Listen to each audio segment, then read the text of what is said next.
getting into. يعني الظلام دامس ولكن من اللحظة الأولى كانت تبدو وكأن هذه حرب مختلفة تماماً.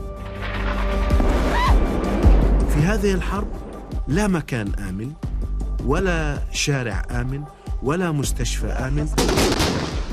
كان الكل مستهدف وكان الكل مع الأسف نازح بما فيهم الصحفيون.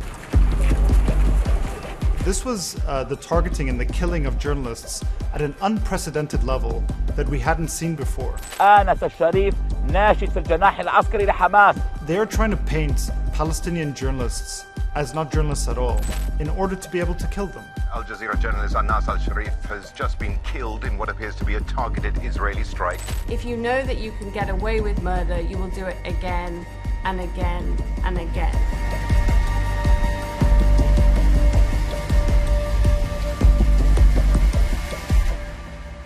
Last year at this time, on the first anniversary of the October 7th attacks and 1 year into Israel's genocidal response, we focused on its systematic targeting of Gaza's hospitals and medical care and how that story had been reported.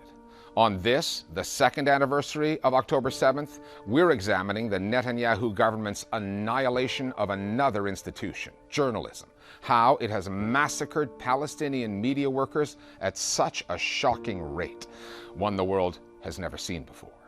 According to one NGO, the Committee to Protect Journalists, in the first 10 weeks post-October 7th, Israel had already killed more media workers in Gaza than had ever been killed in a single year anywhere. Having locked the international media out of Gaza, the Israelis clearly had a plan to silence journalists inside the Strip, in many cases permanently, to keep news and information from coming out. And Palestinians saw it coming. All the signs were there from the start.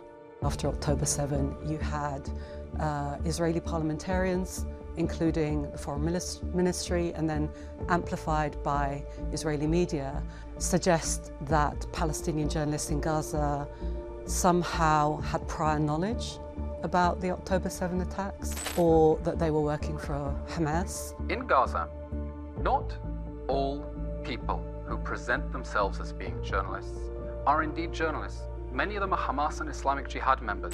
Very much part of the broader frame that the Israeli government has tried so hard to push over the last almost 2 years. Okay, so if there are no innocents in Gaza, then of course, by definition, Palestinians operating as journalists in Gaza are also not innocent. They have always tried to discredit, to obfuscate, to claim that this is not real journalism, that they're biased, that in fact these aren't even journalists.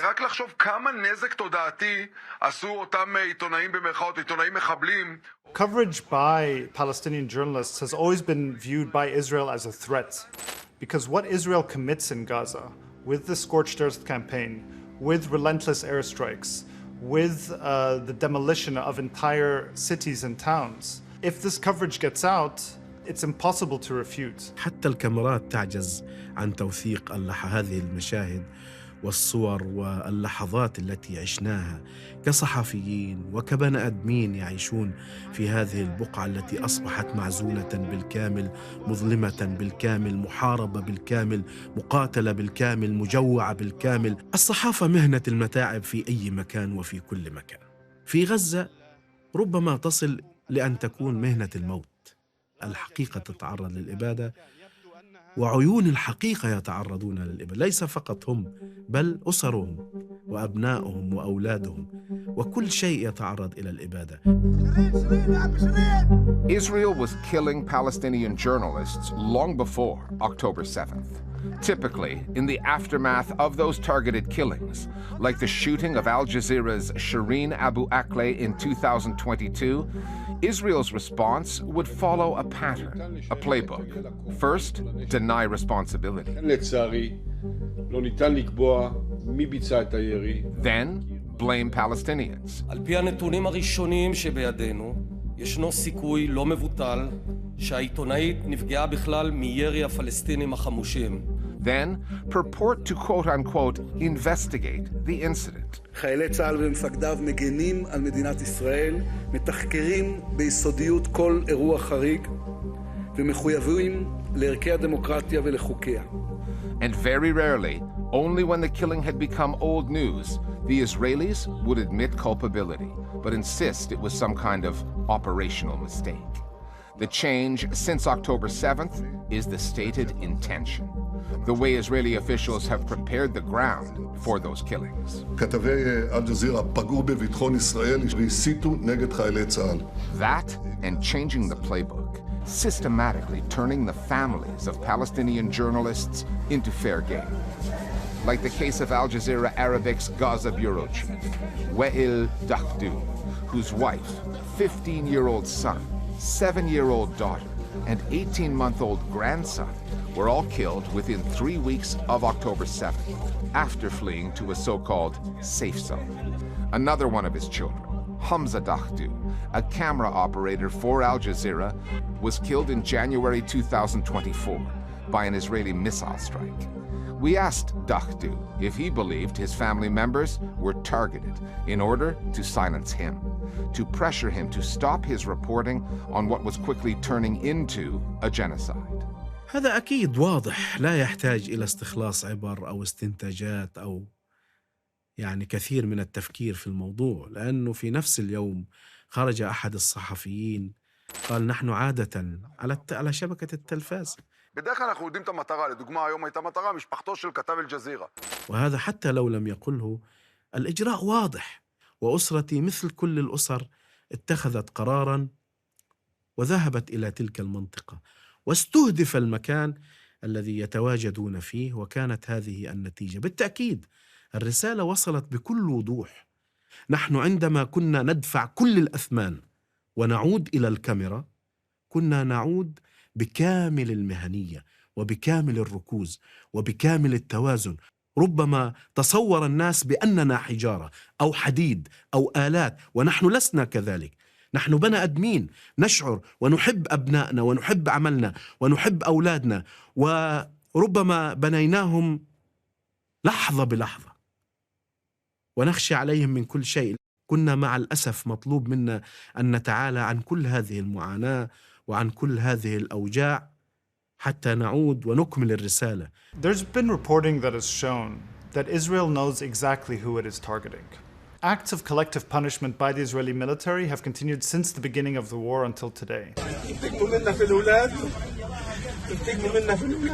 As the war progressed and more journalists were being slaughtered and there was no consequences for Israel, their response became increasingly brazen.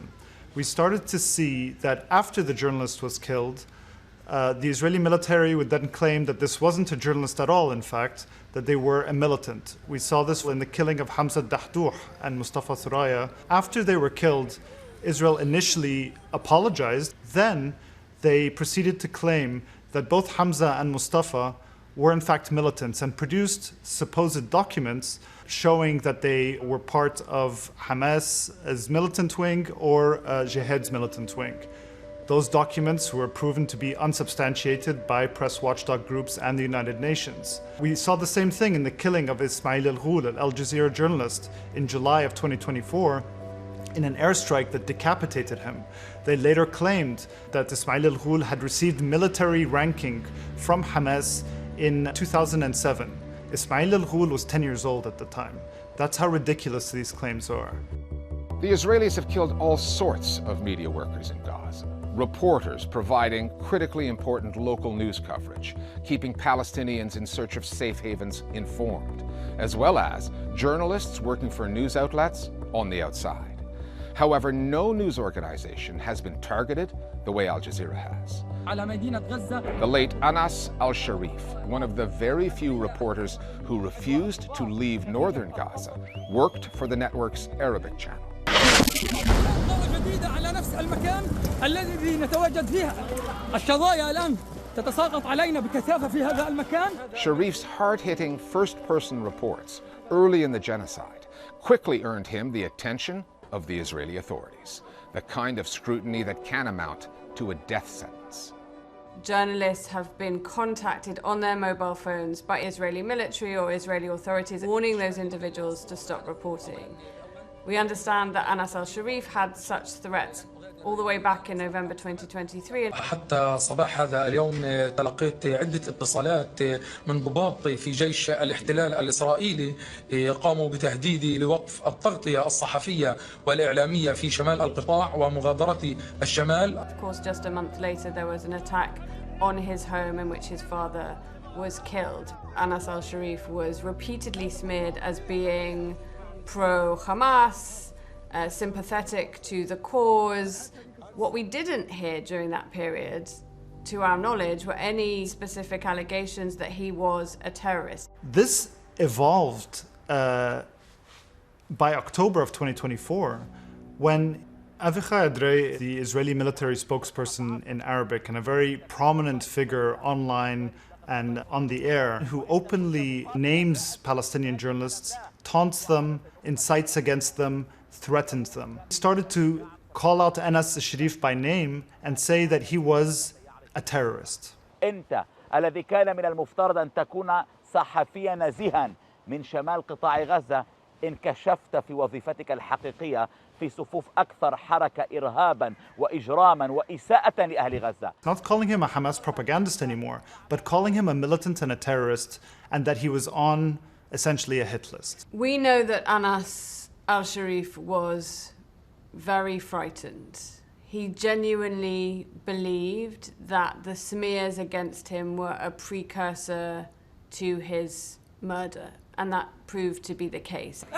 Israel's military says it's killed prominent Al Jazeera correspondent Anas al-Sharif. 5 other journalists were killed in that attack. Israel has made no attempt to explain why it felt justified in killing not one journalist whom it alleges is a terrorist, but all 6 journalists, 5 of whom it has given no explanation for. You can link that directly to a failure to hold Israel accountable for any of the record number of deaths of journalists over the past 2 years. Israel has deliberately targeted important journalists who are covering what's happening on the ground, who are leaders in their society, who are heroes in their society, and it has tried to crush Palestinian society, and part of that crushing is to kill the very journalists who are covering the genocide. Israel right now is conducting a stated ethnic cleansing campaign in Gaza City. Right before it started, it killed Anas al-Sharif and 5 other journalists. It basically wiped out Al Jazeera's Gaza City media team.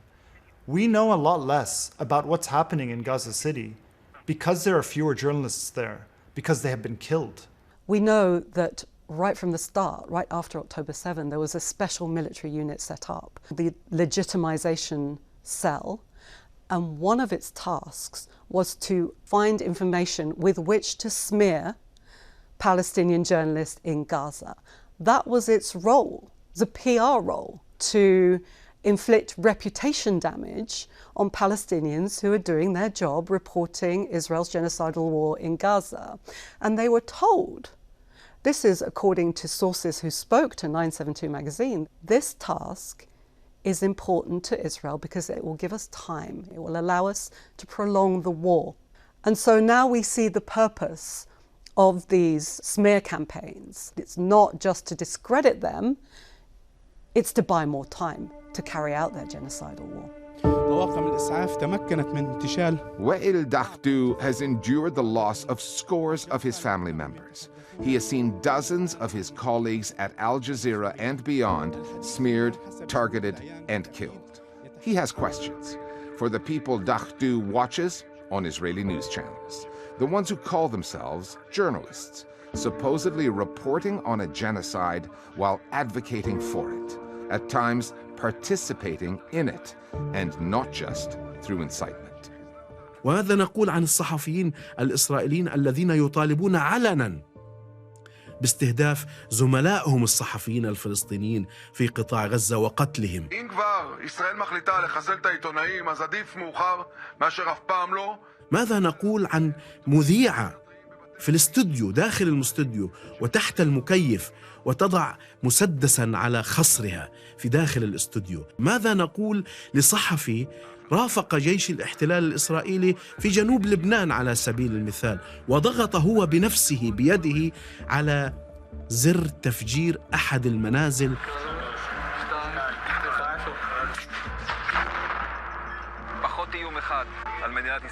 ماذا أقول أنا لصحفي إسرائيلي رافق جيش الاحتلال في المنطقة التي ولدت وترعرعت فيها، وهي منطقة الزيتون، والجيش يقوم بالتصفية والقتل والتدمير وسحل الناس وكل شيء، وهو يتباهى بهذا الموضوع.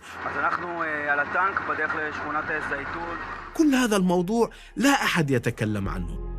The narrative the Israelis have put out there on Palestinian journalists, that they are not credible, that they're mouthpieces for Hamas, or even Hamas operatives, would have struggled to gain any traction without the help of Western media outlets. But they have provided it. Journalists at news networks and so-called newspapers of record have failed to show sufficient solidarity with their Palestinian colleagues, in effect othering them and their reporting on a case of genocide. It's been a huge source of anger and disappointment that the genocide has not been covered in a way that we would cover a similar situation elsewhere. That language is used that continually and perpetually dehumanizes Palestinians, that diminishes what's being experienced, that casts doubt on the veracity of individuals. Obviously, international organisations like the BBC cannot go in, and so Al Jazeera, using local people there, are they able to operate truly independently? I am surprised that people were less willing to do the work that we all believe is necessary as a journalist, to ask the difficult questions, to ask for proof, to ask for evidence. Our job is not simply to parrot what we're told, to quote one side and the other side. Our job is to go and investigate, to understand what really happened. When they covered, for example, Evan Gershkovich, the Wall Street Journal reporter who was wrongfully imprisoned in Russia, the headline and the lead would say, these charges are widely seen as fabricated. They do not engage in that kind of narrative when it comes to Palestinian journalists. This kind of double standard is what enables Israel to continue. The New York Times, after Anas al-Sharif's killing, put out a piece about Al Jazeera that was headlined, "What to Know About Al Jazeera, the Broadcaster Targeted by Israel." The article then goes on to talk about how governments in the Arab world, some of the most repressive governments towards press freedom in the world, treated Al Jazeera. Can you imagine if 5 New York Times journalists were killed in an airstrike and then Al Jazeera put out an article saying the New York Times, the paper that angers governments around the world? This is shameful and has allowed this killing to continue. One would have to conclude, unfortunately, when you look at Western media in an establishment sense, in an institutional sense, higher-ups, senior executives, that they don't see Palestinian journalists as the same as them. They don't see them as equal. They don't see them as equally professional, because otherwise we wouldn't see what we're seeing. Obviously, Western journalists are reporting in countries that are allied to Israel, where governments treat Israel in a particular way. And the second thing is that, particularly since 9/11, we have Muslim and Arab people more widely cast as essentially an enemy within, as inherently suspicious, as inherently violent. These two narratives, together with the huge effort the Israeli state and army has made to discredit Palestinian journalists, it just creates this cloud of suspicion. And that in itself places Palestinian journalists in Gaza in a different category. And it is not an equal one. لا أخفيك، نحن شعرنا أنفسنا في كثير من اللحظات أن ظهورنا للحائط. هذه ازدواجية المعايير والصمت والانحياز المهني بالتأكيد كان يوجعنا ويؤلمنا تماما، صدقيني، كما تؤلمنا الصواريخ الإسرائيلية وتقتلنا الصواريخ الإسرائيلية. وهذا كان رسوب وفشل مهني مريع مروع حقيقة يعني. For 2 years, Palestinian journalists in Gaza have had the toughest assignment on the planet. They've had to endure the unthinkable, what had been the unimaginable, to document the massacres of innocents, endless stories of suffering, death, and displacement, crippling hunger, the leveling of homes and neighborhoods that those journalists grew up in, the wiping out of families and memories they grew up with, all while staying on the job and producing stories that are harrowing enough to take in, let alone put out. And they have done all of that while being smeared, sometimes by other journalists, then hunted down by the Israeli military and killed. All because the Israelis do not want the truth to come out. مطلوب منك أن تجيب على السؤال: ماذا أنت فاعل؟ هل ستتقدم؟ هل ستمضي في واجبك في حمل هذه الرسالة، في إيصالها للعالم، أم أنك ستتراجع؟ استمر يا أستاذنا، استمر أنت صوتنا. أما نحن فكان القرار واضحا وضوح الشمس بأننا مستمرون في القيام بهذه المهمة وحمل هذه الرسالة الإنسانية النبيلة مهما كانت التبعات ومهما كانت التكاليف. هذا شعب يحب الحياة ويحب صناعة الحياة ويحب التواصل مع العالم، وأصبح كل مواطن عبارة عن صحفي. أدرك المواطن بأنه لابد من الدفاع عن النفس حتى لو بمشهد، لو بصورة، لو بكلمة، لو بمعلومة. صحيح أن الاحتلال للحظة ظن بأنه بمنعه للصحفيين الأجانب والاستفراد بالصحفيين في قطاع غزة يستطيع أن يقتل الحقيقة ويستطيع أن يحجب المعلومات عن العالم الخارجي، لكنه لم يستطع. We're talking about journalists who are in their early 20s, who know that they are being targeted, that they are being hunted, to such an extent that most of them have written letters to be published after their killing. Hossein Shabet did this, Anas Sharif did this. So they understand that they have become a target by the Israeli military, and still they refuse to stop their coverage. I interviewed Anas Sharif in September of 2024, asking him, why do you continue to do this coverage?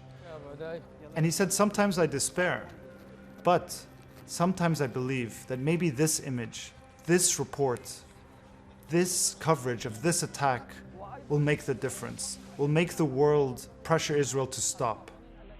I think what we are witnessing is the bravest act of journalism in our lifetimes. That these journalists in Gaza refuse to leave Gaza, they refuse to stop their coverage, despite being killed in unprecedented numbers. I don't think it's possible to overstate the impact that this unprecedented level of killing of journalists has had globally. Impunity spreads. Impunity spreads because if you know that you can get away with murder, you will do it again and again and again. And if you can get away with smearing journalists, if you can get away with arresting journalists, if you can get away with killing journalists in order to control the narrative, and you know that there will be no repercussions, not domestically and not internationally, then you will continue to do this. And this has and will embolden governments everywhere to continue to target the messenger. We have an entire generation of Palestinian journalists who have been lost in Gaza. The cost here as well is future-looking. Journalism is a form of evidence gathering. It's a form of documentation.